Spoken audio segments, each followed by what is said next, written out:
I try to be objective with all of my sports coverage, and listen, J.C. Sheldon objectively should be suspended for this play. I just don't know in what world, in what universe you watch that play back and you go, that was a basketball play. She was trying to make a basketball move, especially with all the angles of this play. The uproar is deafening, and the frustration is boiling over. Across the WNBA universe, fans have had enough. The latest outrage?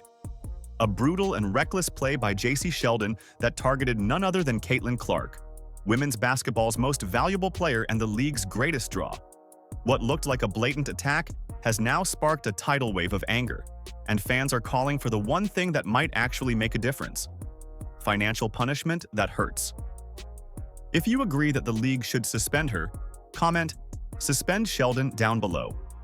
Let's go. Sheldon was clearly targeting Caitlin Clark most of this game, and that is, that comes from a function of, she guarded her in one-on-one situations a lot up the court, and then rolled into a lot of doubles in the half court, but there was talking and chirping all game, and for me, it was punctuated by Caitlin Clark's final play before she came out of the game, where she stares J.C. Sheldon down, essentially demonstrates, she's like, if you poke me in my eye, I will shoot it in yours. And she crosses her, finds the favorite spot, free throw line extended from the logo area, big U3 to J.C. Sheldon, yells at the Connecticut bench, yells at the crowd. From Twitter to TikTok, the outrage is spreading like wildfire. Posts demanding accountability have overtaken sports forums, with hashtags like #BanJCSheldon trending in real time. Fans are demanding a suspension, not just a slap on the wrist, but a real, wallet-emptying, career-checking suspension that sends a crystal-clear message to the rest of the league. If the referees refuse to step up and protect Caitlin Clark on the court, then it's time for the league office to enforce justice from the top down. Every time Caitlin Clark takes the court, her opponents act like they've been booked for a main event brawl. The WNBA is doing nothing about it. Opponents aren't playing ball. They're strategically ambushing her. They're trying to injure her. Opponents bring chaos. She brings composure. And what Sophie did last night is completely valid. The WNBA has to do something about this. The moment that reignited this firestorm happened during a supposed routine matchup between the Indiana Fever and the Connecticut Sun. Instead, it became yet another horrifying chapter in the saga of Caitlin Clark being systematically targeted. And this time, the incident was so overtly dirty that even the most casual fans couldn't ignore it. Clark and J.C. Sheldon. There is a legitimate hatred there. If you guys have heard, this Ohio State team, this 2023 Ohio State team,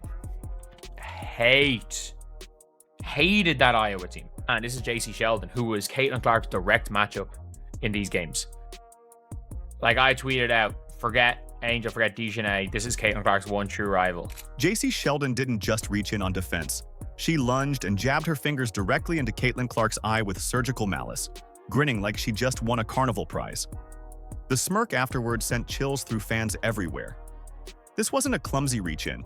This wasn't hustle gone wrong. This was targeted, deliberate, and carried out against the single player who's carrying the league on her back right now. Funny thing about that whole Caitlin and JC situation last night is it's like on a if you know thing.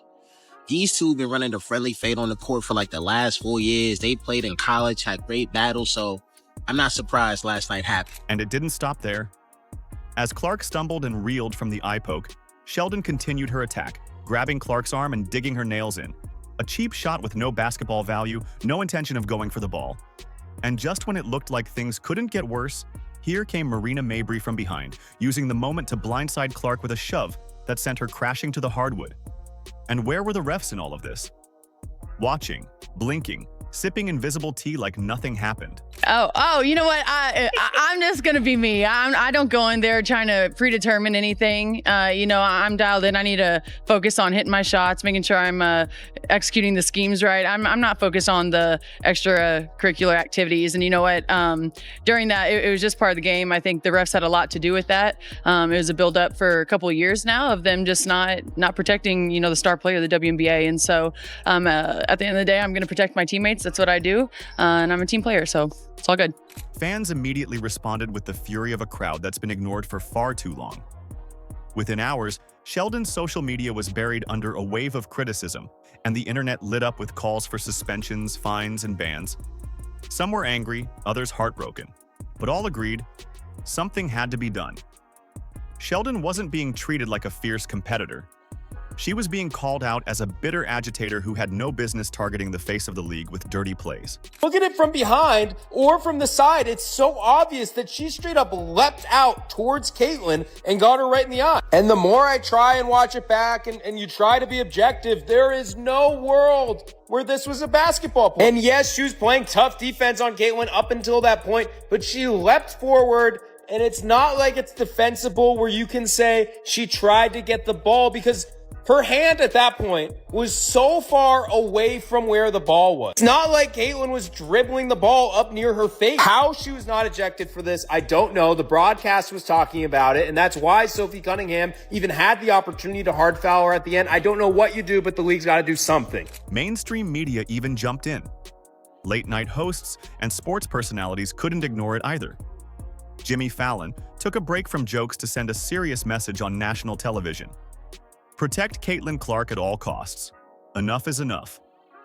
Meanwhile, Dave Portnoy from Barstool Sports torched the Connecticut duo, branding Sheldon and Mabry as jealous loser punks who should be playing rec league ball, not sharing a professional court with someone like Clark. That level of heat doesn't come unless the public sees something deeply wrong, and they did. We'd stop the fighting. He thought they meant the WNBA. What is going on? Protect Caitlyn Clark at all costs, please. Enough of this. Please. But to understand why this moment hit such a nerve, you have to understand what Caitlyn Clark means to the WNBA. She isn't just a star, she's the economic engine powering the league's growth. According to Dr. Ryan Brewer, a finance expert from Indiana University, Columbus, Clark was responsible for an eye-popping 26.5% of all WNBA economic activity in her rookie season. That's over a quarter of the league's revenue driven by a single player, who, by the way, was making just $76,535. Think that's wild? Brewer estimates that Clark is on track to generate close to $1 billion in economic value for the WNBA in 2025 alone. That's not a typo. That's not marketing hype. That's a billion-dollar impact, and it makes her arguably the most important player in the history of women's basketball. So, the idea that she's being targeted and unprotected on a nightly basis isn't just wrong, it's insane. It's business malpractice. Listen, bring Caitlyn Clark to the NBA right now, because the refs ain't gonna protect her. She only got one teammate, and that's her, who gonna do something about it. Like, yo, yesterday, that's malice in the palace activity. Call for it. That y'all should have been throwing hands all over the place. How do you get poked in the eye, then get thrown to the ground, and then you receive a technical foul? And don't none of your teammates want to step up, fight, squabble, none of that. They just looking like, yo, it's been, we know that y'all been targeting Caitlyn Clark now. Now, I'm even watching, I'm like, hold on, what? Like, how are y'all letting this happen? How are y'all not protecting this girl?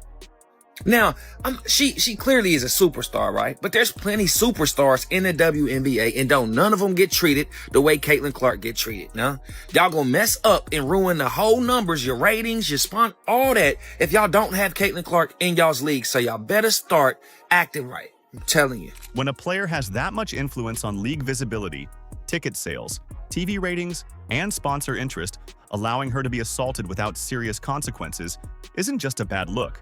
It's a catastrophic failure. If this were any other sport with any other league, there would be ejections, fines, suspensions, and statements by Sunrise. Yet here we are, with Clark being hunted on the court while referees shrug and the league quietly shuffles paperwork. The WNBA's handling of the Jacy Sheldon incident has left fans shaking their heads in disbelief. Sheldon received a mere flagrant one foul, barely a slap on the wrist, for what fans are calling a blatant attack on Caitlyn Clark. Meanwhile, Sophie Cunningham, the only player with the guts to actually stand up for Clark, was hit with a flagrant 2 and an additional fine on top of that. Let's get this straight. Attack the face of the league and pay a fine, but defend her and suffer double the punishment? It's like punishing a firefighter for putting out a fire while letting the arsonist off with a warning. This has been a very contentious 12 hours since the game. A lot of people on ESPN saying ridiculous things, like Monica McNutt saying she had no problem with Marina Mabrey's foul. And I look at that in comparison to the Sophie Cunningham foul, which I have seen people say has no place in the league, unsportsmanlike, when that actually is a lot more sportsmanlike than the Marina Mabrey one. Marina Mabrey was completely disconnected from the play, had nothing to do with it. There was no play even going on when Marina Mabrey did that. And fans, they're not just mad, they're mobilizing. Online petitions demanding harsher penalties for violent fouls have racked up thousands of signatures in record time. Twitter, Instagram, TikTok, you name it, have lit up with outrage. Fans aren't just venting, they're proposing concrete reforms. Many are calling for fines in the range of tens of thousands of dollars, saying that anything less than a month's salary isn't a real consequence. Some are even suggesting that part of those fines should go directly to Clark as a form of restitution for the repeated physical abuse she's endured on the court. And honestly, the logic tracks. Think about it. If that eye poke had actually injured Clark's vision, the WNBA wouldn't just be down a star, they'd be hemorrhaging millions in potential revenue. She's not just a player, she's the engine that's driving ticket sales, boosting TV ratings, and emptying merchandise shelves. Every time she steps onto the court, arenas fill up, TV viewership spikes, and local economies benefit. It's the kind of draw you can't fake or replicate, and yet the league continues to treat her like she's expendable. What you have in Caitlin Clark is a once-in-a-generation talent. She was massively successful in college, and that's transcended into the WNBA, where she's leaps and bounds above pretty much most every player there. You're allowing her to get beaten up on the regular during games, flagrant fouls, people trying to take her eye out. That's happened a couple different times last year and this year. Let's talk numbers. The Indiana Fever saw their franchise valuation skyrocket from $90 million to $340 million. And it's no mystery who made that happen: Caitlin Clark. Let that sink in. And then think about the fact that J.C. Sheldon's punishment for trying to take out that billion-dollar asset was essentially couch change. It's not just insulting, it's negligent, reckless, and short-sighted beyond belief. And the conversation is shifting. Fans aren't just calling for Sheldon's suspension anymore. They're demanding that Clark receive direct financial compensation for the beatings she's taken this season. And they're not wrong. Clark's salary is sitting at a paltry $78,000, while she's responsible for nearly $1 billion in league revenue. That's an ROI any Fortune 500 company would dream of. And yet, the league is letting that golden goose get clobbered game after game. They're reaping the rewards of her presence but refusing to provide the most basic protections.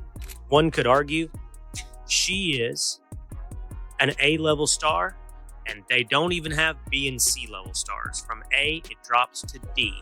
She is the entire league, and they allow things like this to happen last night against the Connecticut Sun. Watch when Caitlin Clark is trying to create some space. It looked like she just got hit in the eye there. Ooh, and Marina Mabrey, I missed that one, Edona. Oh, I missed that one too. Like, it wasn't just a hard foul accident. Like, there's nothing Caitlin Clark has done in response at this point. So what's the point in bowing up into her face? And immediately, I don't think Caitlin's even extended her arm to push her away. Maybe the coaching is, hey, if you're physical with Caitlin Clark, it's one of the only ways to stop her. Yes. So, like, they're all encouraged to be really physically aggressive. But it's hard not to look at this and think there's animus towards her. You got to protect Caitlin Clark. She is the WNBA. Here's one proposal making the rounds: a protection bonus system. Every time a player commits a flagrant foul against Clark, a portion of their salary should be automatically redirected to her. Another option? The league itself steps up and provides Clark with bonus compensation for enduring what amounts to open season targeting. With everything she brings to the table, financially, culturally, and competitively, it would be both just and strategic. She shouldn't have to rely on public outrage to get the justice she's owed. Let's get serious. If the WNBA cared even a little about protecting its billion-dollar investment, the punishment system would look very different. We're not talking chump change. Real deterrence would mean minimum fines of $25,000 for actions like Sheldon's. That's about a quarter of what many players make in a season. Now that's a fine that makes you think before launching into dirty play. Repeat offenders? Fans want $50,000 plus in automatic multi-game suspensions. The point is simple. Respect the superstar or face serious consequences. Caitlin Clark is non-disrespectable. That's not even a word, but I'm going to just use it for the point of my video. You cannot disrespect the nucleus of women's basketball and act like it's not going to be a problem, man. Oh, Caitlin Clark could do this, but other people can't. You goddamn right. Because she's the center of women's basketball. We've said this a million times. Clark changed the game. She is the nucleus, the center, the black hole. Everything revolves around Clark with women's basketball, man. What's fueling the fire even more is the blatant inconsistency from the refs. Over and over again, clear fouls are ignored, violent hits are brushed off, and Clark is left absorbing the punishment while the instigators skate by. And when someone finally steps up to defend her, they're the ones who get penalized. It's a backward system that's incentivizing the exact kind of dangerous behavior that could end Clark's career prematurely. How can anyone call this a professional league when its most marketable star is treated like a tackling dummy? Let's be blunt. This environment the league is fostering, it's not just unfair, it's unsafe. Caitlin Clark is being left out to dry by the people who should be protecting her the most. If things don't change, the risk isn't just losing her to injury, it's losing her to a different league entirely. European clubs are already lurking, ready to offer her better pay, better treatment, and most importantly, better protection. The WNBA is flirting with disaster, and they might not get another chance to make it right.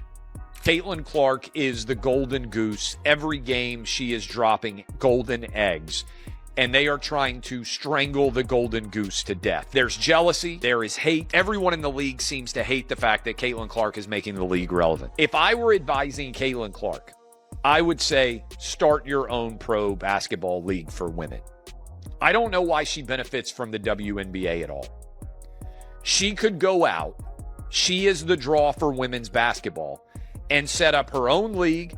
She might even be able to own the majority of the league. She could probably become a billionaire. Set it up with far fewer teams. You play far fewer games. Heck, they did it with Live Golf. I think the audience would follow Caitlin Clark wherever she goes. There's still time to fix this, but the solution requires the WNBA to face a hard truth. Caitlin Clark isn't just a player. She's the cornerstone of their future. And until they start treating her like it, with real consequences for cheap shots and real rewards for her impact, they're playing a dangerous game of roulette with their own survival. Sheldon's fine should be at least $25,000, and she should be sitting out several games. Clark deserves a compensation system that reflects her value, and any referee who fails to protect her should be held accountable or replaced. If you agree that the league should suspend her, comment "Suspend Sheldon" down below. Like, subscribe, and turn on all notifications so you never miss out. Click the video on the screen, and we will see you in the next one.